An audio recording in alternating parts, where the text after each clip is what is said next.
Hi friends, hello welcome to our channel. ఈ రోజైతే ఈ బ్లౌజ్ అయితే స్టిచ్ చేశానండి. బ్లౌజ్ యొక్క ఫిట్టింగ్ పర్ఫెక్ట్‌గా రావాలంటే ఎలాంటి టిప్స్ పాటించాలో ఈ వీడియోలో నేను చెప్తాను. చూడండి, ఈ రోజైతే కటింగ్ వీడియో అయితేనే పెడుతున్నాను. ముందుగా మనమైతే కటింగ్ చేసుకుందాం. ఇదైతే 1 మీటర్ లైనింగ్ క్లాత్ అండి. ఈ లైనింగ్ క్లాత్‌ని అయితే తలిపి ఆరబెట్టుకొని ఐరన్ చేసుకొని ఇలా రెడీగా ఉంచుకోవాలి. ఇప్పుడైతే ముందుగా హ్యాండ్స్ అయితే కట్ చేద్దాం.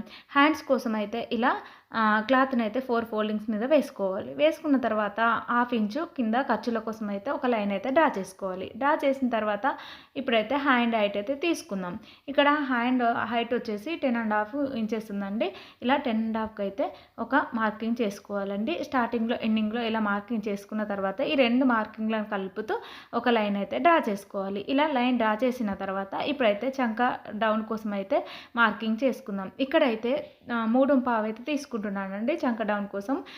ఇక్కడ స్టార్టింగ్లో ఎండింగ్లో ఒక మార్కింగ్ చేసుకోవాలి. ఈ 2 మార్కింగ్లను కలుపుతూ ఒక లైన్ అయితే డ్రా చేసుకోవాలి. ఇలా లైన్ డ్రా చేసిన తర్వాత ఇక్కడ షోల్డర్ దగ్గర నుండి సెకండ్ లైన్కి అయితే క్రాస్గా 7.5 ఇంచెస్కి అయితే ఒక మార్కింగ్ చేసుకోవాలి. ఇది ఇలా మార్కింగ్ చేసుకున్న తర్వాత ఇక్కడైతే హ్యాండ్ లూజ్ అయితే తీసుకుందాం. ఇక్కడ నేను ఓల్డ్ బ్లౌజ్ నుండే తీసుకుంటున్నానండి హ్యాండ్ లూజ్. ఇలా హ్యాండ్ లూజ్కి అయితే ఒక మార్కింగ్ చేసుకోవాలి. ఈ మార్కింగ్ చేసుకున్న తర్వాత ఈ 2 మార్కింగ్ కలుపుతూ ఒక లైన్ అయితే డ్రా చేసుకోవాలి. ఇలా డ్రా చేసుకున్న తర్వాత 2 ఇంచెస్ ఖర్చుల కోసం మరొక మార్కింగ్ చేసుకోవాలి. ఇలా మార్కింగ్ చేసుకున్న తర్వాత ఈ 2 మార్కింగ్లను కలుపుతూ మరొక లైన్ అయితే డ్రా చేసుకోవాలి. ఇలా డ్రా చేసుకున్న తర్వాత టేపును సెకండ్ లైన్ మీద పెట్టుకొని మిడిల్లోకి ఫోల్డింగ్ చేసుకొని ఒక మార్కింగ్ చేసుకోవాలి. టేపును అడ్డుగా పెట్టుకొని మళ్ళీ ఫోల్డింగ్ చేసుకొని ఒక మార్కింగ్ చేసుకోవాలి. ఈ 2 మార్కింగ్లను కలుపుతూ ఒక లైన్ అయితే డ్రా చేసుకోవాలి. ఇలా డ్రా చేసిన తర్వాత కార్నర్ దగ్గర నుండి క్రాస్గా టేప్ పెట్టుకొని 1/2 ఇంచులకైతే ఒక మార్కింగ్ చేసుకోవాలి. ఇలా మార్కింగ్ చేసుకున్న తర్వాత ఇక్కడ షోల్డరు స్టార్టింగ్ నుండి 1 ఇంచుకి ఒక మార్కింగ్ చేసుకోవాలి. ఇక్కడ చంక కుట్టు దగ్గర కూడా 1 ఇంచు లోపలికి ఇలా మార్కింగ్ చేసుకోవాలి. ఇలా మార్కింగ్ చేసుకున్న తర్వాత ఇప్పుడైతే కరువు స్కేల్తోని మనం అయితే కరువు అయితే తీసుకుందాం. ఫస్ట్ స్టార్టింగ్ లైన్ నుండి మనం ఇలా గీసుకోవాలండి. ఇక్కడ మనకు మార్కింగ్ కలిసేంత వరకు ఇలా కలుపుకున్న తర్వాత స్కేల్ను మరొక సైడ్ తిప్పుకొని మనం మళ్ళీ ఈ డాట్స్కి అయితే ఇలా కలుపుకోవాలండి. ఇదైతే బ్యాక్ సైడ్ హ్యాండ్కి వస్తుందండి. ఇప్పుడైతే తీసేది ఫ్రంట్ సైడ్కి అండి. ఇది లోతు తీయడానికి ఉపయోగపడుతుందండి. ఈ స్కేల్తో మీరు కూడా ఒకసారి ట్రై చేయండి, ఈజీగా ఉంటుంది. చేత్తో గీసే కంటే కరువు స్కేల్తో గీసుకున్నాం అనుకోండి మనకైతే పర్ఫెక్ట్గా వస్తుందండి. బ్లౌజ్ యొక్క ఫిట్టింగు మనకైతే హ్యాండ్ దగ్గర ముడతలు కూడా రాకుండా ఉంటాయండి. మీరు కూడా ఒకసారి ట్రై చేసి చూడండి. ఇప్పుడు రాసిప్ ఆఫ్ హ్యాండ్స్ కోసం అయితే గీసుకుందాం. ఇక్కడైతే 1.5 ఇంచు పైకి ఒక మార్కింగ్ చేసుకోవాలి. టేప్ను అడ్డుగా పెట్టుకొని 1.5 ఇంచుకు ఇక్కడ మార్కింగ్ చేసుకోవాలి. కిందికి కూడా అలాగే 1.5 ఇంచుకి అయితే ఇలా మార్కింగ్ చేసుకోవాలి. చేసుకున్న తర్వాత ఈ 3 మార్కింగ్లను కలుపుతూ లైన్స్ అయితే డ్రా చేసుకోవాలి. ఇక్కడ ఒక బాక్స్ లాగా వస్తుందండి. ఈ బాక్స్ మధ్యలో నుండి మనం ఇలా వీడియోలో చూపిస్తున్నట్టుగా గీసుకుంటే మనకైతే హ్యాండ్స్ అయితే పర్ఫెక్ట్గా వస్తాయండి. ఇప్పుడైతే ఇలా గీయడం కంప్లీట్ అయింది కదా. ఇప్పుడైతే హ్యాండ్ అయితే కట్ చేసుకుందాం. మనం కట్ చేసిన తర్వాత ఇక్కడ షోల్డర్స్ దగ్గర ఒక కట్స్ ఇచ్చుకోవాలి. ఖర్చుల దగ్గర కూడా ఒక కట్స్ ఇచ్చుకుంటే సరిపోతుందండి. ఇక్కడైతే హ్యాండ్ లోత్ అయితే ఇప్పుడు తీయటం లేదండి. నేను హ్యాండ్స్ కుట్టేటప్పుడే తీస్తాను. అప్పుడైతే మనకు పర్ఫెక్ట్గా ఉంటుంది, మళ్ళీ కన్ఫ్యూజ్ కాకుండా ఉంటుందండి. ఇక్కడ హ్యాండ్స్ కట్ చేయడం కంప్లీట్ అయింది కదా. హ్యాండ్కి అయితే అతుకులు పడతాయండి. ఇలా ఇక్కడ మనం పీస్ కట్ చేసుకున్నాం అనుకోండి మనకైతే క్లాత్ అయితే సేవ్ అవుతుంది. ఇప్పుడైతే బ్యాక్ పార్ట్ అయితే కట్ చేసుకుందాం. బ్యాక్ పార్ట్ ఎలా కట్ చేసుకోవాలో ఇప్పుడైతే చూపిస్తాను. క్లాత్ని అయితే డబుల్ ఫోల్డింగ్ మీద వేసుకోవాలి. ఇది అయితే హ్యాండ్స్కి ఆపోజిట్లో బ్యాక్ పార్ట్ అయితే తీసుకుందాం. ఇక్కడ ఫోల్డింగ్ మన సైడ్ ఉండాలి, కూరల ఆపోజిట్ సైడ్ ఉండాలి. ఇక్కడ ఒక 1/2 ఇంచు ఖర్చుల కోసం అయితే కిందకైతే ఒక మార్కింగ్ చేసి లైన్ అయితే డ్రా చేసుకోవాలి. ఇక్కడైతే బ్యాక్ పార్ట్ యొక్క హైట్ అయితే తీసుకుందాం. బ్యాక్ పార్ట్ హైట్ 14.5 ఇంచెస్ అయితే ఉందండి. ఇక్కడ ఒక మార్కింగ్ చేసుకోవాలి. ఇలా మార్కింగ్ చేసుకున్న తర్వాత 1/2 ఇంచు ఖర్చుల కోసం మరొక మార్కింగ్ చేసుకోవాలి. ఈ 2 మార్కింగ్లను కలుపుతూ ఒక లైన్ అయితే డ్రా చేసుకోవాలి. మళ్ళీ ఖర్చుల కోసం కూడా గీసుకున్నాం కదా, ఆ మార్కింగ్ కలుపుతూ కూడా ఒక లైన్ అయితే డ్రా చేసుకోవాలి. ఇలా లైన్ డ్రా చేసిన తర్వాత ఇక్కడైతే నడుము లూజ్ తీసుకుందాం. ఇక్కడ టోటల్ నడుము లూజ్ వచ్చేసి 31.5 ఇంచెస్ అయితే వచ్చిందండి. అందులో 4వ భాగం అంటే 7.6 వస్తుంది. 7.6కి అయితే ఒక మార్కింగ్ చేసుకోవాలి. 1 ఇంచు డాట్స్ కోసము, 2 ఇంచు ఖర్చుల కోసం అయితే ఇలా మార్కింగ్ చేసుకోవాలి. ఇలా మార్కింగ్ చేసుకున్న తర్వాత ఇప్పుడైతే చెస్ట్ లూజ్ అయితే తీసుకుందాం. చెస్ట్ లూజ్ వచ్చేసి 10.5 ఇంచెస్ అయితే ఉందండి. 10.5 ఇంచెస్కి అయితే ఒక మార్కింగ్ చేసుకోవాలి. ఇలా మార్కింగ్ చేసుకున్న తర్వాత 2 ఇంచెస్ ఖర్చుల కోసం ఒక మార్కింగ్ చేసుకోవాలి. ఈ 2 మార్కింగ్లను కలుపుతూ ఇలా ఒక లైన్ అయితే డ్రా చేసుకోవాలి. ఇలా డ్రా చేసుకున్న తర్వాత ఖర్చుల కోసం కూడా మరొక లైన్ అయితే ఇలా డ్రా చేసుకోవాలి. ఇలా డ్రా చేసుకోవడం కంప్లీట్ అయిన తర్వాత ఇక్కడైతే ఇప్పుడైతే ఫుల్ షోల్డర్ గీసుకుందామండి. ఫుల్ షోల్డర్ కోసం అయితే 7½ ఇంచెస్కి అయితే ఒక మార్కింగ్ చేసుకోవాలి. ఇలా మార్కింగ్ చేసుకున్న తర్వాత టేపును స్ట్రేట్‌గా పెట్టుకొని 7½ ఇంచెస్కి అయితే మరొక మార్కింగ్ చేసుకోవాలి. ఇలా చంక రౌండ్ కోసం అయితే ఈ మార్కింగ్ అయితే చేసుకుంటున్నాము. ఈ 2 మార్కింగ్లను కలుపుతూ ఒక లైన్ అయితే డ్రా చేసుకోవాలి. ఇలా డ్రా చేసుకున్న తర్వాత మళ్ళీ టేపును కొద్ది దూరంలో పెట్టుకొని 7½ ఇంచెస్కి అయితే మరొక మార్కింగ్ చేసుకోవాలి. ఇలా మార్కింగ్ చేసుకున్న తర్వాత స్కేల్‌తోనైతే మరొక లైన్ అయితే డ్రా చేసుకోవాలి. ఇలా వీడియోలో చూపిస్తున్నట్టుగా ఇలా చంక రౌండ్ కోసం అయితే లైన్స్ అయితే డ్రా చేసుకోవాలి. ఇలా డ్రా చేసుకున్న తర్వాత ఎల్ షేప్ దగ్గర నుండి ఇలా టేపును పెట్టుకోవాలి. 1½ ఇంచెస్కి అయితే ఒక మార్కింగ్ చేసుకోవాలి. ఇలా మార్కింగ్ చేసుకున్న తర్వాత ఇప్పుడు కర్వ్ స్కేల్‌తోని ఈ డాట్‌ను కలుపుతూ మనమైతే ఇలా రౌండ్ అయితే గీసుకోవాలండి. ఇదైతే చంక రౌండ్ కోసం అయితే గీస్తున్నాము. ఇలా వీడియోలో చూపిస్తున్నట్టుగా గీయడం కంప్లీట్ అయిన తర్వాత మనం టేప్ తీసుకొని మనం చంక రౌండ్ మ్యాచ్ అయిందో లేదో అనేది ఒకసారి చూసుకుంటే సరిపోతుందండి. ఇక్కడైతే నేను చిన్న షోల్డర్ అయితే తీసుకుంటున్నాను. చిన్న షోల్డర్ అయితే బ్లౌజు నుండే తీసుకుంటానండి. ఇక్కడ చిన్న షోల్డరు పెట్టుకున్న తర్వాత మనం ఇలా ఒక మార్కింగ్ అయితే డ్రా చేసుకోవాలి. ఇలా డ్రా చేసుకున్న తర్వాత ఒక 1/2 ఇంచు ఖర్చుల కోసం అయితే ఒక మార్కింగ్ డ్రా చేసుకోవాలి. మిగతాదైతే నెక్కుకు వదిలేసుకుంటే సరిపోతుందండి. ఇప్పుడు నెక్ హైట్ తీసుకునేటప్పుడు అయితే బ్లౌజ్ను డబుల్ ఫోల్డింగ్ మీద చేసుకొని కింది నుండి ఇలా పెట్టుకోవాలండి. బ్లౌజ్ను అయితే వీడియోలో చూపిస్తున్నట్టుగా ఇలా నెక్ దగ్గర ఒక మార్కింగ్ చేసుకోవాలి. ఇలా మార్కింగ్ చేసుకున్న తర్వాత ఇప్పుడైతే మనం టేప్తో ఒకసారి మెజర్ చేసుకుందాం. ఇక్కడైతే 3 ఇంచెస్కి అయితే ఉందండి నెక్ అయితే. ఈ 3 ఇంచెస్కి ఒక మార్కింగ్ చేసుకోవాలి. ఇలా టేపును అడ్డుగా పెట్టుకొని 3 ఇంచెస్కి అయితే ఒక మార్కింగ్ చేసుకోవాలి. ఇలా మార్కింగ్ చేసుకున్న తర్వాత ఈ 2 మార్కింగ్లను కలుపుతూ ఒక లైన్ డ్రా చేసుకోవాలి. పై మార్కింగ్ కలుపుతూ కూడా మరొక లైన్ డ్రా చేసుకోవాలండి. ఇలా డ్రా చేసుకున్న తర్వాత బాక్స్ లాగా ఏర్పడుతుంది కదా. ఇప్పుడైతే మనం కర్వ్ స్కేల్ తీసుకొని మనమైతే నీట్గా ఇలా నెక్ అయితే డ్రా చేసుకుంటే సరిపోతుంది.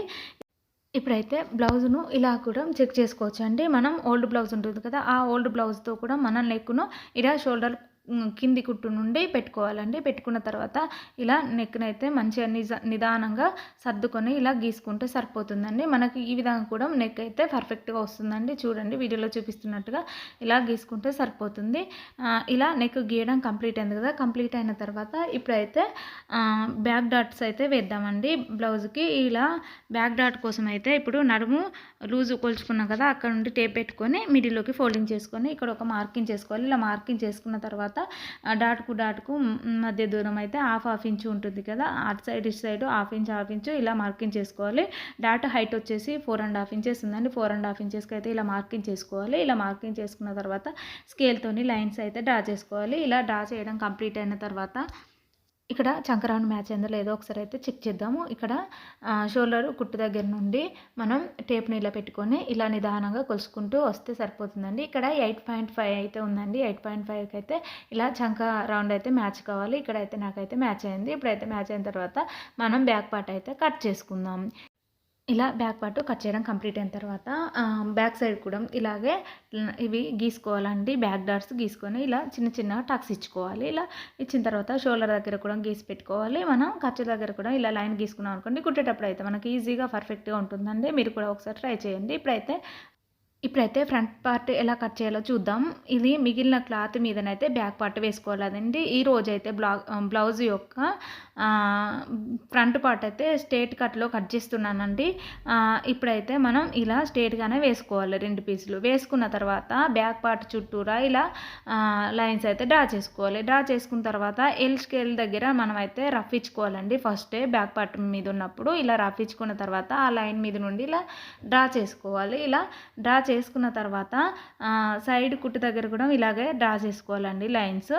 మనం ఫ్రంట్ నెక్ దగ్గర కూడా లైన్ ఇలాగే డ్రా చేసుకోవాలి. ఇలా డ్రా చేయడం కంప్లీట్ అయిన తర్వాత ఇప్పుడైతే బ్లౌజు పర్ఫెక్ట్ ఫిట్టింగ్ రావాలంటే ఈ టిప్ అయితే ఖచ్చితంగా పాటించాలండి. ఇప్పుడు మనం చంక లోతు తీసేటప్పుడు ఇక్కడ 1 ఇంచ్ తీసుకుంటామండి. మామూలు బ్లౌజులకైతే హాఫ్ ఇంచ్ తీసుకుంటాము. ఈ 1 ఇంచ్ తీసుకునేటప్పుడు ఈ కార్నర్ దగ్గర నుండి 3/4 ఇంచు లోపలికైతే ఒక మార్కింగ్ చేసుకోవాలి. ఇలా మార్కింగ్ చేసుకున్న తర్వాత మనం షోల్డర్ దగ్గర నుండి ఈ మార్కింగ్‌కి అయితే స్ట్రెయిట్‌గా ఒక లైన్ అయితే డ్రా చేసుకోవాలి. డ్రా చేసుకున్న తర్వాత కార్నర్ దగ్గర నుండి 1 ఇంచ్‌కి అయితే ఒక మార్కింగ్ చేసుకోవాలి. మార్కింగ్ చేసుకున్న తర్వాత ఆ మార్కింగ్‌ని కలుపుతూ మనమైతే ఇలా చంకలోతు అయితే తీసుకోవాలి కర్వ్ స్కేల్‌తోని. ఇలా తీసుకున్నాం అనుకోండి మనకు చంక దగ్గర ముడతలు రావు, పట్టేసినట్టుగా ఉండదు. ఈ టిప్ ఒకసారి పాటించండి. బ్లౌజ్ ఫినిషింగ్ పర్ఫెక్ట్‌గా వస్తుందండి. ఇలా గీసుకోవడం కంప్లీట్ అయిన తర్వాత ఇప్పుడైతే ఫ్రంట్ నెక్‌నైతే డ్రా చేసుకుందాం. ఫ్రంట్ నెక్ అయితే నేనిక్కడ బ్లౌజ్ నుండే డ్రా చేస్తానండి. ఎందుకంటే ఇది ఫ్రంట్ డీప్ నెక్ కాబట్టి ఈ బ్లౌజ్ పెట్టి గీసుకున్నామనుకోండి మనకి ఈజీగా పర్ఫెక్ట్‌గా ఉంటుంది. ఇలా ఉక్సు పట్టీ నుండి మనం ఇలా లైన్‌కు కింద స్ట్రెయిట్‌గా పెట్టుకోవాలండి బ్లౌజ్‌నైతే. ఇలా పెట్టుకున్న తర్వాత ఇలా మనం అయితే రౌండ్‌గా గీసుకుంటే సరిపోతుంది. ఇలా స్కేల్‌తో కూడా ఒకసారి మనం బాక్స్ లాగా ఇలా చేసుకున్న తర్వాత మనం కర్వ్ స్కేల్‌తో గీసుకున్నా కూడా పర్ఫెక్ట్‌గానే వస్తుందండి. మనకైతే నెక్ పర్ఫెక్ట్‌గా రావాలంటే బ్లౌజ్ నుండి తీసుకుంటే ఖచ్చితంగా పర్ఫెక్ట్‌గా వస్తుంది. మీరు కూడా ఒకసారి ట్రై చేయండి. ఇప్పుడైతే ఫ్రంట్ పార్ట్ హైట్ అయితే తీసుకుందాం. షోల్డర్ యొక్క ఖర్చులు వదులుకున్న తర్వాత ఇక్కడ షేప్ బెల్ట్ యొక్క పై కుట్టు ఖర్చులతో కలుపుకొని ఇక్కడికి మార్కింగ్ చేసుకోవాలి. ఇలా వీడియోలో చూపిస్తున్నట్టుగా. ఇలా మార్కింగ్ చేసుకున్న తర్వాత ఇక్కడ సైడ్ జాయింట్ కుట్టు ఉంటుంది కదా, అక్కడ షేప్ బెల్ట్ హైట్ ఎంత ఉందో అక్కడ కూడా ఒకసారి మార్కింగ్ చేసుకోవాలి. ఇలా మార్కింగ్ చేసుకున్న తర్వాత 2 మార్కింగ్లను కలుపుతూ ఒక లైన్ అయితే డ్రా చేసుకోవాలి. ఇలా లైన్ డ్రా చేసుకున్న తర్వాత ఇప్పుడు మెయిన్ డాట్ అయితే వేద్దాం. ఇక్కడ ఉక్స్ పట్టీ నుండి టేప్ నిలబెట్టుకొని 3½ ఇంచెస్కి అయితే ఒక మార్కింగ్ చేసుకోవాలి. డాట్కు మధ్య దూరం 1 ఇంచ్ అయితే ఇలా మార్కింగ్ చేసుకోవాలి. ఇక్కడ డాట్ హైట్ వచ్చేసి 2 ఇంచెస్ ఉందండి. 2 ఇంచెస్కి అయితే ఒక మార్కింగ్ చేసుకోవాలి. ఇలా మార్కింగ్ చేసుకున్న తర్వాత ఇలా లైన్స్ అయితే డ్రా చేసుకోవాలి. డ్రా చేసిన తర్వాత ఇప్పుడైతే మనం ఉక్స్ పట్టీ సైడ్ ఉన్న డాట్స్ అయితే వేద్దాం. ఇలా ఉక్స్ పట్టీ సైడ్ ఉన్న డాట్స్ కోసం అయితే బ్లౌజ్ను ఇలా పెట్టుకున్న తర్వాత రెండో ఉక్స్ కంటే కొంచెం పైకి అయితే ఒక మార్కింగ్ చేసుకోవాలి. ఇలా మార్కింగ్ చేసుకున్న తర్వాత ఒక పావించు ఖర్చుల కోసం, ఒక పావించు అయితే డాట్ కోసం అయితే ఇలా మార్కింగ్ చేసుకోవాలి. ఇలా మార్కింగ్ చేసుకున్న తర్వాత టేప్ను ఇలా పెట్టుకొని ఒక సగానికంటే కొంచెం కిందికైతే ఈ డాట్ అయితే వేసుకోవాలండి. ఇలా వేసుకున్న తర్వాత మనమైతే ఇలా క్రాస్గా ఒక లైన్ అయితే డ్రా చేసుకోవాలి. ఈ డాట్ హైట్ వచ్చేసి 2 ఇంచెస్కి అయితే ఒక మార్క్ చేసుకోవాలి. ఇలా మార్క్ చేసుకున్న తర్వాత స్కేల్తోని లైన్ అయితే డ్రా చేసుకోవాలి. ఇలా డ్రా చేసుకున్న తర్వాత ఈ 2 డాట్ల ఆధారంగా మూడో డాట్ వేసుకోవాలండి. ఇలా మనం కార్నర్ దగ్గర నుండి స్ట్రెయిట్‌గా ఇలా తీసుకున్నాం అనుకోండి 3½ ఇంచెస్కి అయితే ఇలా మార్కింగ్ చేసుకోవాలి. ఇదైతే థర్డ్ డాట్ అండి. ఈ 3 డాట్ల ఆధారంగా ఫోర్త్ డాట్ కూడా డ్రా చేసుకుంటే సరిపోతుంది. ఇక్కడైతే నేను చూపిస్తున్నాను చూడు, వీడియోలో చూపిస్తున్నట్టుగా అలా డాట్స్ వేసుకుంటే సరిపోతుందండి. ఇలా డాట్స్ వేయడం కంప్లీట్ అయిన తర్వాత ఇప్పుడైతే మనం ఫ్రంట్ పార్ట్ని అయితే కట్ చేసుకుందాం. ఇలా నిదానంగా వీడియోలో చూపిస్తున్నట్టుగా కట్ చేసుకుంటే సరిపోతుందండి. ఇలా కట్ చేయడం కంప్లీట్ అయిన తర్వాత మళ్ళీ ఒకసారి స్కేల్తో రఫించుకోవాలండి. ఈ డాట్స్ పైన రఫించుకున్నాం అనుకోండి మన కింది సైడ్ కూడా మార్క్ పడుతుంది. అప్పుడు ఈ డాట్స్ని కూడా మనం గీసుకుంటే సరిపోతుంది. ఇవి గీయడం కంప్లీట్ అయిన తర్వాత ఇప్పుడైతే షేప్ బెల్ట్, ఉక్స్ పట్టి, కాజా పట్టి నేను చూపించటం లేదండి. అవైతే ఇదివరకు వీడియోలో ఉన్నాయి చూడండి. ఇప్పుడు మెయిన్ పీస్ మీద ఎలా వేసుకొని కట్ చేసుకోవాలో చూపిస్తాను. మెయిన్ పీస్ను డబుల్ ఫోల్డింగ్ మీద వేసుకోవాలి. వేసుకున్న తర్వాత ఒక సైడు బ్యాక్ పార్ట్, ఒక సైడు హ్యాండ్స్ వేసుకోవాలండి. మిడిల్లో అయితే ఇలా ఫ్రంట్ పార్ట్ వేసుకోవాలి. బార్డర్ ఎటు సైడ్ వస్తుందో అటు సైడ్ అయితే హ్యాండ్స్ అయితే వేసుకోవాలి. ఇలా వేసుకున్న తర్వాత వీడియోలో చూపిస్తున్నట్టుగా చుట్టూరా ఒక 1/2 ఇంచు ఖర్చు వదులుకుంటూ మనం నిదానంగా ఇలా కట్ చేసుకోవాలి.